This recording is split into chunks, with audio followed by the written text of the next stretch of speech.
ধাতু প্লাস অধাতু দেখো, তাহলে মনে রাখবে এরা সবসময় আয়নীয় বন্ধন বা তড়িৎযোজী বন্ধন দেবে। হ্যালো, ওয়েলকাম টু লক্ষ্যভেদ। এখন আমরা শুরু করব আজকের আমাদের আলোচ্য বিষয় কেমিক্যাল বন্ডিং চ্যাপ্টারের কিছু গুরুত্বপূর্ণ প্রশ্ন, যেগুলো বিগত বছর রেলওয়ে গ্রুপ ডি, এনটিপিসি এবং বিভিন্ন পরীক্ষায়, বিভিন্ন সরকারি চাকরির পরীক্ষায় এসছে, সেগুলো সম্পর্কে আমরা আজকে আলোচনা করব। তাহলে চলো সময় নষ্ট না করে আমরা দেখে নিই। দেখো, প্রথম প্রশ্ন, ইলেকট্রন সম্পূর্ণভাবে আদান প্রদানের মাধ্যমে কোন ধরনের বন্ধন তৈরি হয়? তাহলে আমরা মূলত দু ধরনের বন্ধনের কথা পড়েছি। একটা হচ্ছে তড়িৎযোজী বন্ধন আর একটা হচ্ছে সমযোজী বন্ধন। প্রথমে আমরা শিখব তড়িৎযোজী বন্ধন কিভাবে তৈরি হয়, তারপরে জানব সমযোজী বন্ধন কিভাবে তৈরি হয়। এছাড়াও আরও কয়েক রকমের বন্ধন আছে, সেই সমস্ত বিস্তারিত আলোচনা আমরা বেসিক টু অ্যাডভান্স ব্যাচে আলোচনা করি। এখানে যেটুকু দরকার আমি সেটুকু আলোচনা করব। তা প্রথমে আমরা শিখি আয়নীয় বন্ধন কিভাবে তৈরি হয়। আয়নীয় বন্ধন বলতে কি, ধরো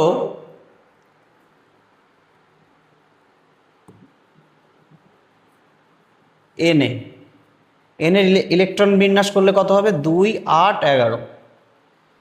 এ ধাতু, ও কি চাইবে? একটা ইলেকট্রন ছাড়তে, তাহলে তৈরি হবে কি? Na+। আর এদিকে ধরো Cl, এর ইলেকট্রন বিন্যাস করলে 2, 8, 7। এ কি করে? একটা ইলেকট্রন গ্রহণ করে, তৈরি হয় কি? Cl-। এবার এই Na+ এবং Cl- পরস্পর স্থির তাড়িতিক আকর্ষণ বল দ্বারা পরস্পর কাছে এসে কি তৈরি করে দেবে? NaCl। অর্থাৎ এখানে দেখা গেল ইলেকট্রন গ্রহণ ও বর্জনের মাধ্যমে এক ধরনের বন্ড তৈরি হয়েছে। সেই বন্ডটাকে আমরা কি বলছি? এক ধরনের অ্যাট্রাকশন ফোর্স তৈরি হয়েছে। এই ফোর্সটাকেই আমরা বলছি, অ্যাট্রাকশন ফোর্সটাকেই আমরা বলছি কি? তড়িৎযোজী বন্ধন। যেহেতু দুটোই আয়ন, তার জন্য এর নাম কি বলা হয়? অনেক সময় আয়নীয় বন্ধনও বলা যেতে পারে। তার জন্য এইটা কি, অর্থাৎ আমরা কি শিখলাম? আয়নীয় বন্ধন কাকে বলে? যে বন্ধনটা ইলেকট্রন গ্রহণ ও বর্জনের মাধ্যমে তৈরি হয়, তখন তাকে বলা হবে কি? আয়নীয় বন্ধন বা তড়িৎযোজী বন্ধন। দেখো এই সোডিয়াম মৌলটা কি করলো? ইলেকট্রন বর্জন করলো, আর এ কি করলো? দেখো, সেই ইলেকট্রন গ্রহণ করলো, এবং এরা পরস্পর কাছে এসে স্থির তাড়িতিক আকর্ষণ বলের মাধ্যমে এক ধরনের বন্ধন তৈরি করলো। সেই বন্ধনটাকে আমরা কি বলছি? আয়নীয় বন্ধন বা তড়িৎযোজী বন্ধন। আর একটা কি আছে আমাদের? সমযোজী বন্ধন। সমযোজী বন্ধনটা কিভাবে হবে? সমযোজী বন্ধনটা দেখো কিভাবে হবে।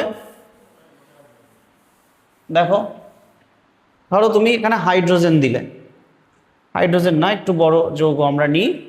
ধরো মনে করো তুমি নাইট্রোজেন নিলে। এখানে নাইট্রোজেনের লাস্ট কক্ষে 5টি ইলেকট্রন থাকে।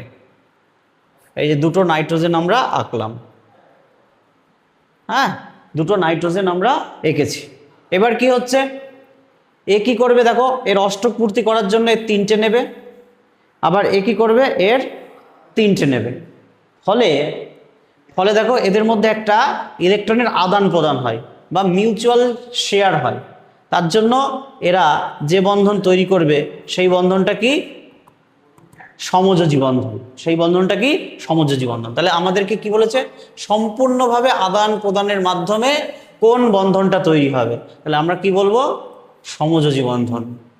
তাহলে খুব গুরুত্বপূর্ণ প্রশ্ন।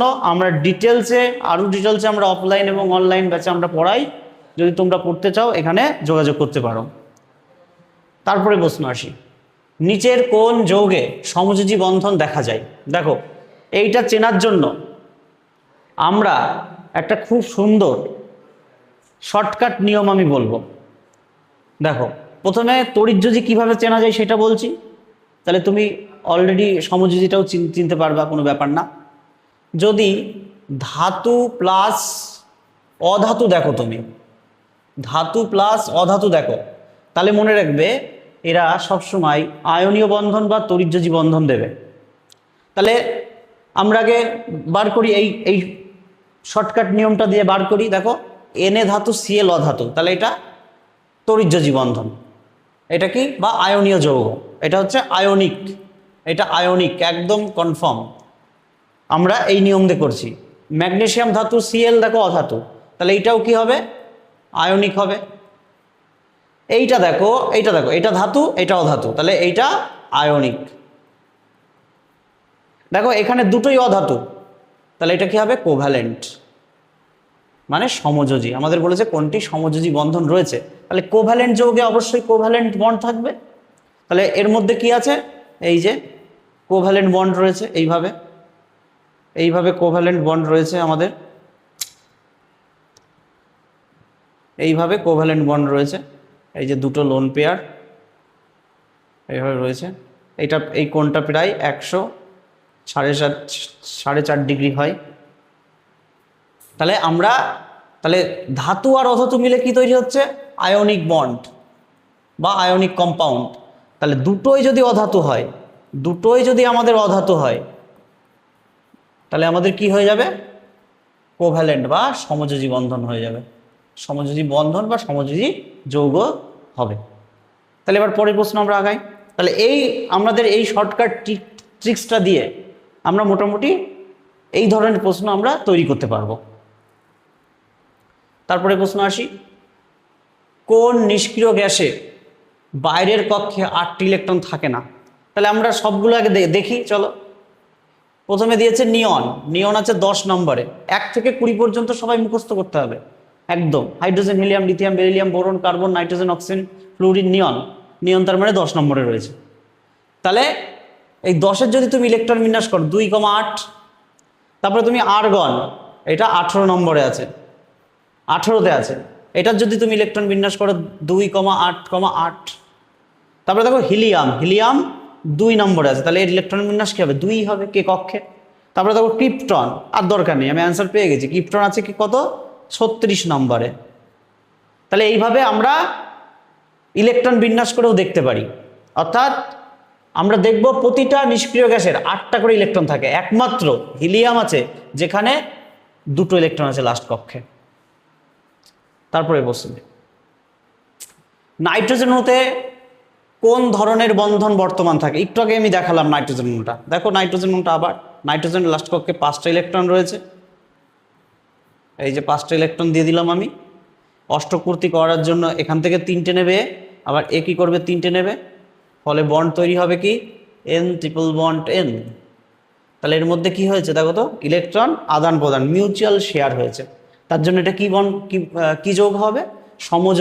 সমযোজী যৌগ হবে অবশ্যই, সমযোজী ত্রিবন্ধন। দেখো 3টে বন্ড তৈরি হয়েছে, এই 2টো ইলেকট্রন মিলে একটা বন্ড তৈরি হয়, এই 2টো ইলেকট্রন মিলে একটা বন্ড তৈরি হয়, তার জন্য এটা কি হয়েছে? সমযোজী ত্রিবন্ধন। তারপরে প্রশ্ন আসি আমরা। তারপরে দেখো আয়নীয় বা তড়িৎযোজী যৌগগুলির একটি প্রধান বৈশিষ্ট্য দেখো তো, এরা সাধারণত জলে অদ্রবণীয়। এক এক করে বলি। এটা কঠিন অবস্থায় সহজে বিদ্যুৎ পরিবহন করে, এদের গলনাঙ্ক স্ফুটনাঙ্ক খুব কম, এরা সাধারণত জলে দ্রবণীয়। দেখো আয়নীয় যৌগগুলো কি হয়? পোলার প্রকৃতির হয়, পোলার প্রকৃতির, অর্থাৎ দ্বিমেরু, অর্থাৎ দুখানা মেরু থাকবে। যেমন Na+Cl-, দেখো 2টো মেরু রয়েছে। তাহলে জলটাও কি?